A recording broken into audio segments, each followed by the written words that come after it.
বিসমিল্লাহির রহমানির রহিম। আজকের এই জনসভার নির্বাচনী জনসভার সম্মানিত সভাপতি, জনসভায় ময়মনসিংহ, নেত্রকোনা, শেরপুর, জামালপুর থেকে আগত প্রিয় ভাই ও বোনেরা, মঞ্চে উপস্থিত নেতৃবৃন্দ, প্রিয় সহকর্মীবৃন্দ, এলাকাবাসী ভাই বোনেরা, প্রিয় সাংবাদিক ভাইরা, আসসালামু আলাইকুম। আসসালামু আলাইকুম। কেমন আছেন আপনারা? অনেকক্ষণ অপেক্ষা করতে হয়েছে, তাই না? হ্যাঁ, অনেকক্ষণ অপেক্ষা করতে হয়েছে। আমাদের তো আসার কথা ছিল আরো আগে, কিন্তু আসতে অনেক সময় লেগে গেল। আচ্ছা, ধীর স্থির। কারণ সেই ঢাকা থেকে শুরু করে পথে পথে আপনারা যেরকম অপেক্ষা করছিলেন, ঠিক সারা পথে এরকম হাজার হাজার মানুষ অপেক্ষা করছিল। তাদের সকলের সাথে একটু সৌজন্যমূলক সাক্ষাৎ করে আসতে আসতে সময় লেগে গেল। প্রিয় ভাই বোনেরা, আজকে আমরা সকলে এখানে একত্রিত হয়েছি কেন? একত্রিত হয়েছি যে আগামী 12 তারিখে এই দেশের মানুষ তাদের যে অধিকার ছিনিয়ে নেওয়া হয়েছিল, যেই অধিকারের জন্য বহু মানুষ গত 16 বছর ধরে গুম, খুন, অত্যাচার, নির্যাতনের শিকার হয়েছে, যেই অধিকার আদায়ের জন্য গত 2024 সালের 5 অগস্ট মাসে, জুলাই মাসে হাজারো মানুষকে হত্যা করা হয়েছে, হাজার হাজার মানুষকে আহত করা হয়েছে, সেই অধিকার আপনারা প্রয়োগ করতে যাচ্ছেন ইনশাল্লাহ আগামী মাসের 12 তারিখে। কি সেই অধিকার? কি সেই অধিকার? ভোটের অধিকার। কেন এই ভোটের অধিকার দরকার? এই ভোটের অধিকার দরকার কারণ আমরা চাই এই দেশের মালিক যে জনগণ, সেই জনগণের ইচ্ছা মতন যাতে আগামী দিন এই দেশ সামনে চলতে পারে, সেই ইচ্ছার প্রতিফলন বা বাস্তবায়ন যাতে হতে পারে, সেই জন্যই দরকার ভোটের অধিকার। মানুষের কথা বলার অধিকার, মানুষের ন্যায্য অধিকার যাতে প্রতিষ্ঠিত হতে পারে, সেজন্যই দরকার ভোটের অধিকার। প্রিয় ভাই বোনেরা, আমি জানি ময়মনসিংহ বলুন, নেত্রকোনা বলুন, জামালপুর বলুন, শেরপুর বলুন, এই অঞ্চলগুলোতে বহু সমস্যা রয়ে গিয়েছে। নদী ভাঙন সমস্যা আছে, কর্মসংস্থানের সমস্যা রয়ে গিয়েছে, বিভিন্ন জেলাতে, বিভিন্ন উপজেলাতে ব্রিজ, স্কুল, কলেজ নির্মাণ, রাস্তাঘাট, কালভার্ট, এগুলোর সমস্যা রয়ে গিয়েছে, যেগুলো বিগত 1 যুগেরও বেশি সময় ধরে সংস্কার বা নতুন করে করা প্রয়োজন ছিল, কিন্তু কোনো কাজ হয়নি। হয়েছিল? হয়নি। কারণ ওই যে বললাম, ভোটের অধিকার ছিল না। যদি ভোটের অধিকার থাকতো তাহলে জনগণের সমস্যার সমাধান হতো। যেহেতু ভোটের অধিকার ছিল না, যেহেতু দেশে নিশিরাতের নির্বাচন অনুষ্ঠিত হয়েছিল, তথাকথিত নির্বাচন, যেহেতু দেশে আমির নির্বাচন অনুষ্ঠিত হয়েছিল, সেখানে সত্যিকারের জনগণের প্রতিনিধি ছিল না। তাই দেশের যুবক সমাজের জন্য কর্মসংস্থানের ব্যবস্থা তৈরি করা হয় নাই। তাই এলাকার মা বোনদের সমস্যার নিরাপত্তা নিশ্চিত করা হয় নাই। তাই শিক্ষা ব্যবস্থাগুলোতে সঠিকভাবে শিক্ষক প্রেরণ করা হয় নাই। তাই উপজেলা হাসপাতালে বলুন অথবা ডিস্ট্রিক্ট হাসপাতালে বলুন না কেন, সেখানেও সঠিকভাবে ওষুধপত্র, ডাক্তার সরবরাহ করা হয় নাই। প্রিয় ভাই বোনেরা, বাংলাদেশের মানুষ কি চায়? বাংলাদেশের মানুষ চায়, একজন অভিভাবক হিসাবে একজন অভিভাবক চায় তার সন্তান যাতে সুশিক্ষা বা সঠিকভাবে শিক্ষা পায়, তাই তো নাকি? একজন অভিভাবক চায় তার সন্তান সেই শিক্ষা পাক যেই শিক্ষার পরে, যেই শিক্ষা শেষ হলে পরে সন্তান কর্মসংস্থানের ব্যবস্থা করতে পারবে, বেকার থাকবে না। প্রিয় ভাই বোনেরা, তরুণরা, যুবকরা কি চায়? তারা চায় কর্মসংস্থানের ব্যবস্থা। দেশে মিল ফ্যাক্টরি হবে, ব্যবসা বাণিজ্য হবে, যাতে করে তারা সুন্দরভাবে নিরাপদে ব্যবসা বাণিজ্য বা চাকরি বাকরি করতে পারবে। মানুষ চায়, মানুষ অসুস্থ হতেই পারে, হওয়াটাই স্বাভাবিক, কিন্তু অসুস্থ হলে যাতে করে তারা সময় মতন চিকিৎসা সুবিধা পায়। মানুষের মৌলিক চাহিদার মধ্যে এগুলোই কম বেশি মৌলিক চাহিদা। এই যে যেমন আমাদের কৃষক ভাইরা, আমরা যদি ময়মনসিংহের কথা ধরি, ময়মনসিংহ সহ আশেপাশের জায়গাগুলো যদি দেখি, এখানে কৃষক ভাইদের অনেক সমস্যা রয়েছে। বিশেষ করে যদি ময়মনসিংহে আমরা দেখি পোনা চাষ, মাছের যে পোনা, এইটি আরও অনেক বড় করা যেত। এইটি এখন দেশের বিভিন্ন জায়গায় এই মাছের পোনা সরবরাহ করা হয়, কিন্তু আমাদের পরিকল্পনার মধ্যে রয়েছে কি করে এই মাছের পোনার বিষয়টিকে শুধু দেশের মধ্যে সীমাবদ্ধ না রেখে বিদেশেও কিভাবে রফতানি করা যায়, সেই পরিকল্পনা আমাদের রয়েছে, যাতে করে কর্মসংস্থানের সুযোগ তৈরি হয়, যাতে করে এই এলাকার মানুষ শুধু একটি নয়, এরকম আরও প্রতিষ্ঠান তৈরি করার মাধ্যমে আরও মানুষকে কর্মসংস্থানের ব্যবস্থা করা যায়। প্রিয় ভাই বোনেরা, আপনাদের নিশ্চয়ই মনে আছে দেশনেত্রী খালেদা জিয়ার সময় এই দেশের মেয়েদের জন্য, এই যে আমার সামনে বহু মা বোনেরা এখানে সামনে রয়েছেন, এই দেশের মা বোনদেরকে শিক্ষা দেওয়ার জন্য মেয়েদের শিক্ষা ব্যবস্থাকে ক্লাস 1 থেকে ক্লাস 12 পর্যন্ত ফ্রি করা হয়েছিল। মনে আছে আপনাদের? প্রিয় ভাই বোনেরা, সেই মা বোনরা শিক্ষিত হয়েছে। আজকে যদি যে কোনো স্কুল, কলেজ, বিশ্ববিদ্যালয়ে আমরা যাই, আমরা দেখব যে ছেলেদের পাশাপাশি সমান সংখ্যক মেয়েরা লেখাপড়া করছে। আজকে আমরা যদি সমগ্র বাংলাদেশের জনসংখ্যা দেখি, আমরা দেখব যে সমগ্র জনসংখ্যার অর্ধেকের মতন হচ্ছে নারী। কিন্তু এই আমরা যদি দেশকে সামনে এগিয়ে নিয়ে যেতে চাই, তাহলে এত বৃহৎ জনগোষ্ঠী অর্থাৎ অর্ধেক জনগোষ্ঠীকে পেছনে রেখে আমরা কোনোভাবেই দেশকে সামনে এগিয়ে নিয়ে যেতে পারবো না। এবং সেই জন্যই আমরা দেশে নারীদের জন্য, মায়েদের জন্য, আমরা গৃহিণীদের জন্য, বিশেষ করে খেটে খাওয়া মানুষ যারা, সেই পরিবারের গৃহিণীদের জন্য আমরা একটি ফ্যামিলি কার্ড নামে কার্ড দিতে চাই মা বোনদেরকে, যাতে করে এই ফ্যামিলি কার্ডের সুবিধা প্রত্যেকটি মানুষের, প্রত্যেকটি পরিবারের কাছে, অল্প হলেও প্রত্যেকটি পরিবারের কাছে পৌঁছতে পারে, এবং যাতে করে তারা প্রতি মাসে কিছুটা হলেও স্বাচ্ছন্দ্যে কয়েকটি দিন অতিবাহিত করতে পারেন, একটু হলেও যাতে করে তাদের সহযোগিতা হয়। ঠিক একইভাবে একটু আগে আমি ময়মনসিংহের মৎস্য চাষিদের কথা বলেছি।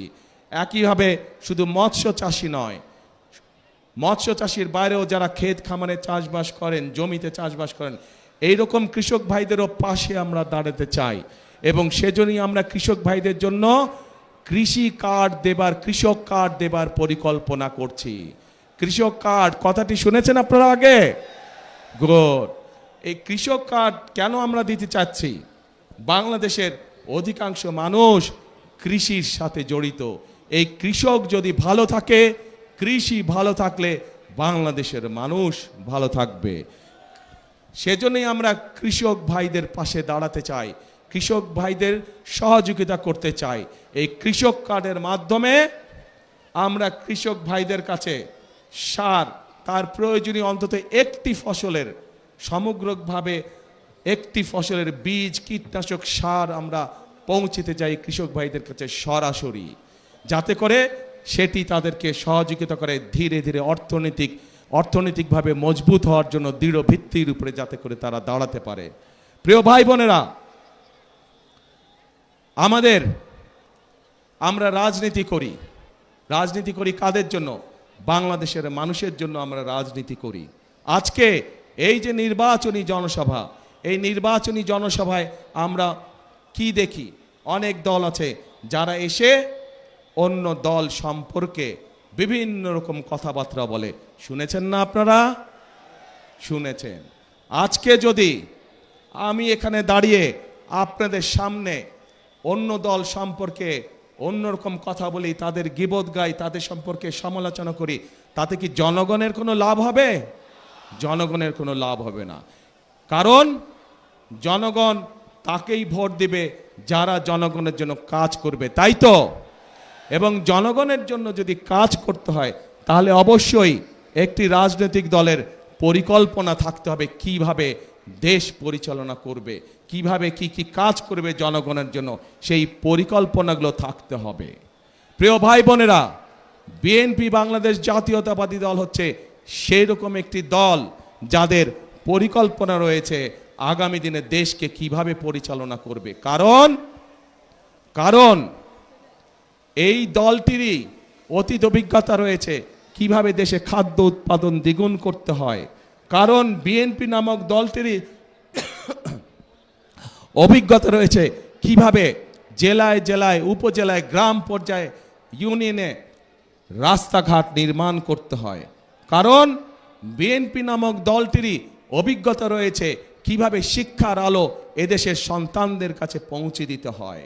কারণ বিএনপি নামক দলটিরই অভিজ্ঞতা রয়েছে কিভাবে বাংলাদেশের মানুষকে নিরাপদ রাখতে হয়, আইন শৃঙ্খলা পরিস্থিতিকে কঠোর হাতে নিয়ন্ত্রণ করতে হয়। কারণ বিএনপি নামক দলটিরই অভিজ্ঞতা রয়েছে কিভাবে দুর্নীতির লাগাম টেনে ধরতে হয়। প্রিয় ভাই বোনেরা, আপনারা নিশ্চয়ই পত্রপত্রিকায় দেখেছেন এই মুহূর্তে একটি রাজনৈতিক দল যেই স্বৈরাচার পালিয়ে গিয়েছে সেই স্বৈরাচারের মুখের ভাষা ব্যবহার করছে বিএনপির বিরুদ্ধে। ঠিক সেই স্বৈরাচার যেভাবে বলতো তাদেরই ভাষা ব্যবহার করছে বিএনপি। তাদের বক্তব্য যে দুর্নীতিতে বলে চ্যাম্পিয়ন ছিল। তো আমার প্রশ্ন 2001 থেকে 2006 সাল পর্যন্ত তাদেরও তো দুজন সদস্য বিএনপির সরকারে ছিল না? ছিল। তো বিএনপি যদি অতই খারাপ হয় তাহলে ওই দুই ব্যক্তি কেন পদত্যাগ করে চলে আসেনি? এই জন্য পদত্যাগ করে তারা আসেনি। তারা সরকারে ছিল এবং তারা ভালো করেই জানতো যে খালেদা জিয়া কঠোর হস্তে দুর্নীতি দমন করছে। এবং যেই দলটি এখন এই কথা বলছে তাদের যেই দুই সদস্য বিএনপি সরকারের অংশ ছিল তারা ভালো করেই জানতেন যে খালেদা জিয়া দুর্নীতিকে প্রশ্রয় দেয় না। এবং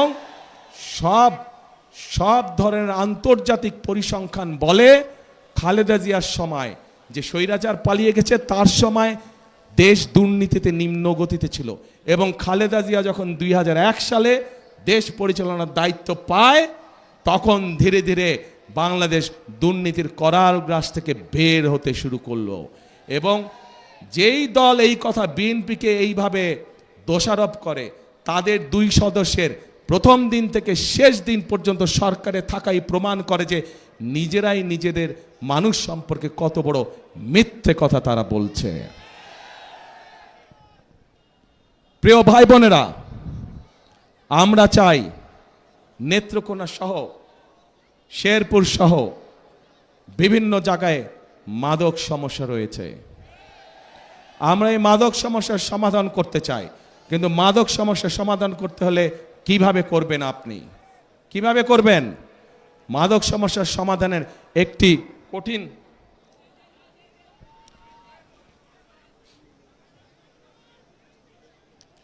মাদক সমস্যার সমাধান করতে হলে আমাদেরকে সেই তরুণদের, সেই যুবকদের কর্মসংস্থানের ব্যবস্থা করতে হবে। ঠিক মানুষের যখন কাজ থাকবে, কর্ম থাকবে, চাকরি বাকরি থাকবে, ব্যবসা বাণিজ্য কম বেশি থাকবে, তখন মানুষ এইগুলোর মধ্যে যাবে না। আমরা সেই পরিবেশ তৈরি করতে চাই। আমরা চাই দেশে আমরা চাই ভোকেশনাল ইনস্টিটিউশন বেশি করে আমরা তৈরি করব, যাতে করে আমরা আমাদের তরুণ সদস্যদেরকে, যুব সমাজের সদস্যদেরকে আমরা বিভিন্ন রকম ট্রেনিং দিব, যেই ট্রেনিংয়ের বিনিময় তারা বিদেশে যেমন যেতে পারবে একইভাবে তারা দেশে তাদের কর্মসংস্থান তৈরি করতে পারবে। যারা আইটিতে কাজ করে তাদের জন্য বিভিন্ন রকম আমরা আইটি ট্রেনিংয়ের ব্যবস্থার পরিকল্পনা গ্রহণ করেছি, যাতে যারা আইটিতে কাজ করে তারা ঘরে বসে তাদের আয় রুজি কামাই রোজগার বাড়াতে পারবে। প্রিয় ভাই বোনেরা, এই যে এই 4 জেলার ভাই বোনেরা আজকে আপনারা এই মিটিংয়ে উপস্থিত হয়েছেন, এই এলাকার আরেকটি বড় সমস্যা হচ্ছে, এই এলাকার আরেকটি বড় সমস্যা হচ্ছে মানুষের চিকিৎসা সমস্যা। ঠিক,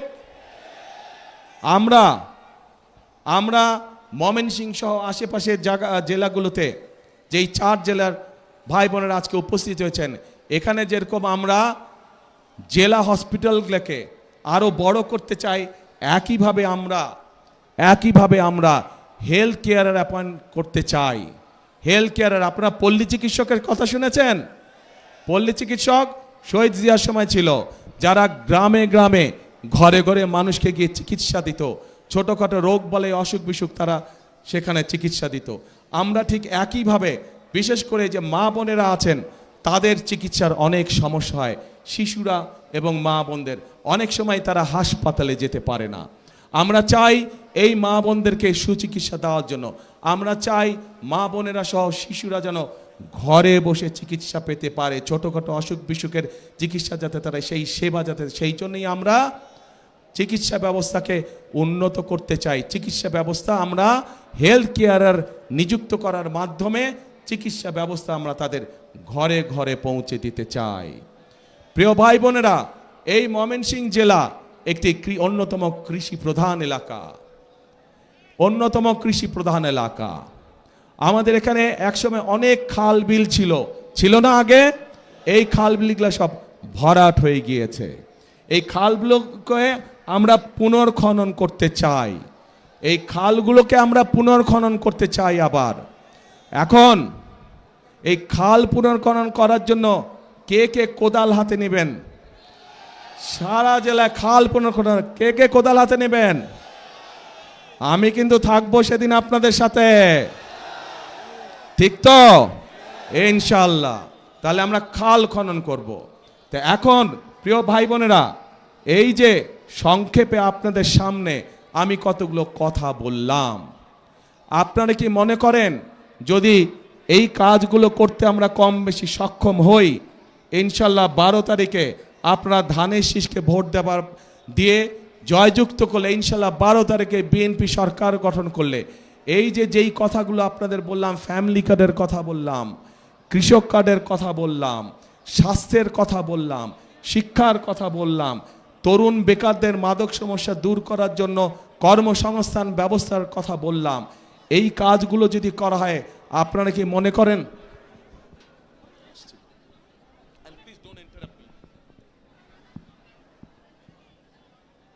এই যে কথাগুলো বললাম, এই কাজগুলো যদি আমরা করতে সক্ষম হই, তাহলে কি আপনারা মনে করেন আপনারা সহ সমগ্র দেশের মানুষ উপকৃত হবে?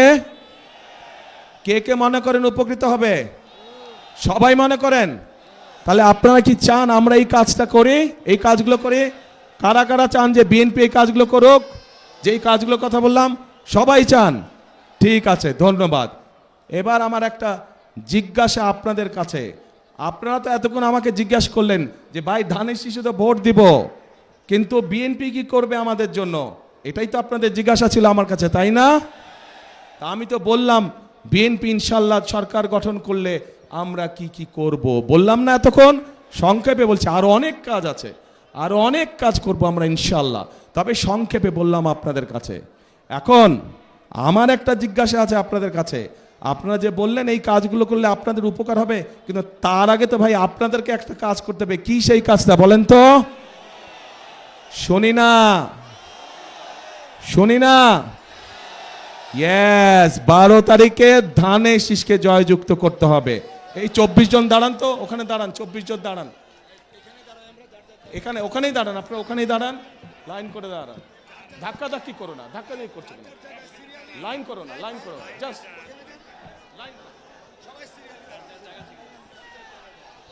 এই যে আপনাদের সামনে 24 জন ব্যক্তি দাঁড়িয়েছে, 24 জন মানুষ দাঁড়িয়েছে, প্রত্যেকের হাতে দেখেন ধানের শীষ, দেখছেন? চেনেন এই 24 জনকে?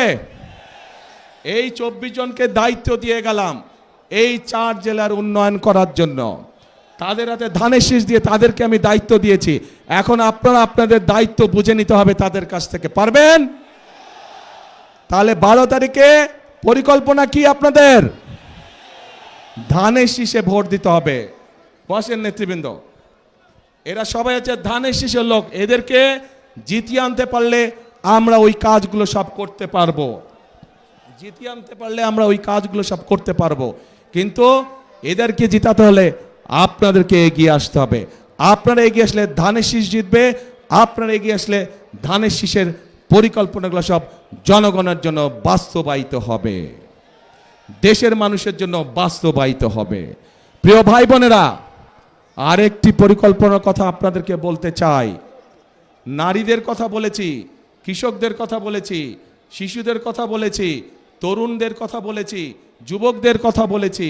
আরেক শ্রেণীর মানুষ আছে আমাদের সমাজে, যেই মানুষগুলো আমাদের জন্ম থেকে মৃত্যু পর্যন্ত আমাদের সাথে থাকেন। তারা সম্মানী মানুষ। তারা জীবনের বিভিন্ন সময় আমরা যখন বিভিন্ন মুসিবতে পড়ি, সেই সময় তারা আমাদেরকে পরামর্শ দিয়ে থাকেন। সেই মানুষগুলো কারা?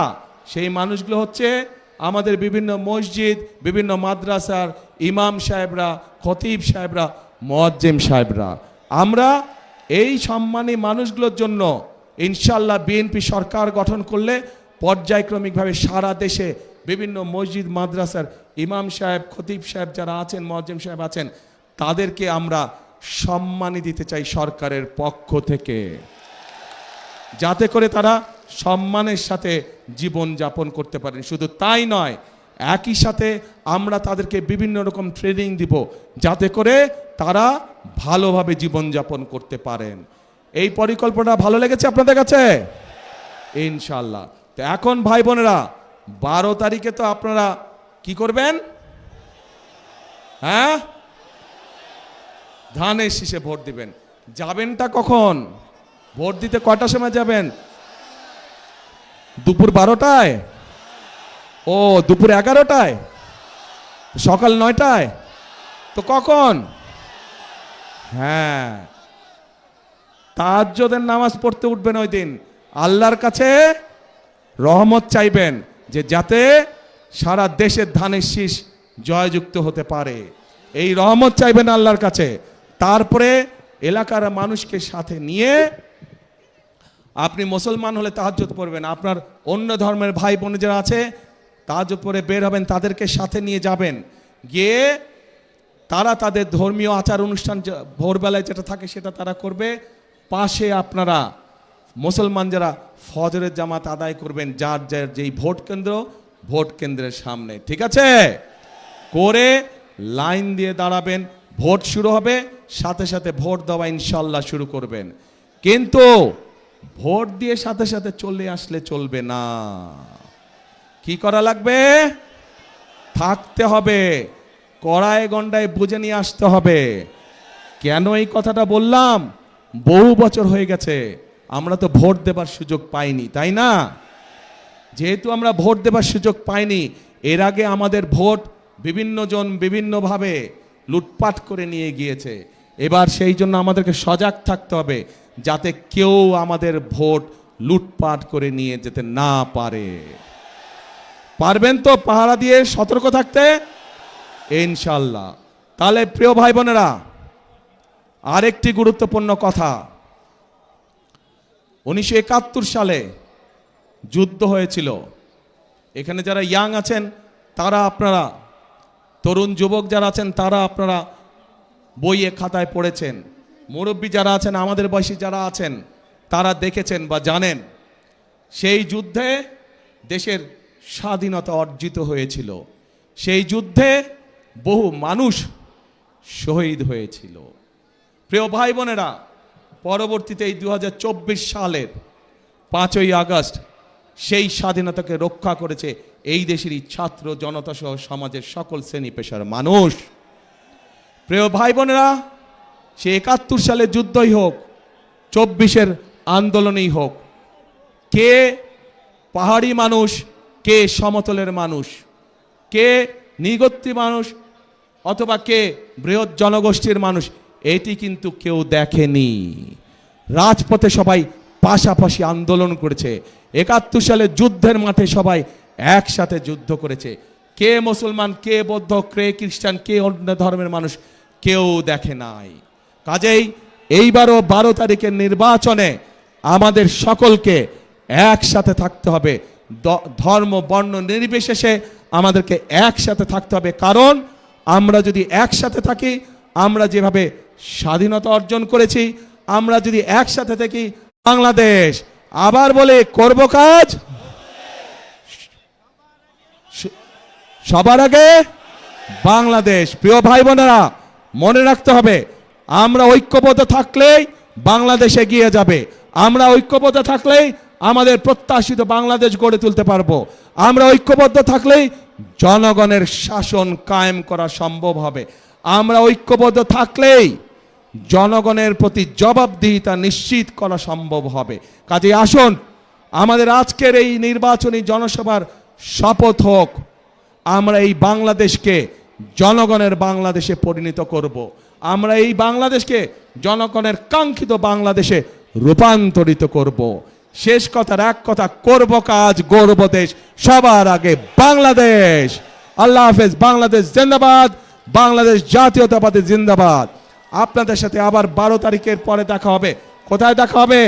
খাল খনন কর্মসূচিতে দেখা হবে। খাল খনন কর্মসূচি, সবাইকে কোদাল নিয়ে আসতে হবে। পারবেন ইনশাআল্লাহ। আল্লাহ হাফেজ, আল্লাহ হাফেজ।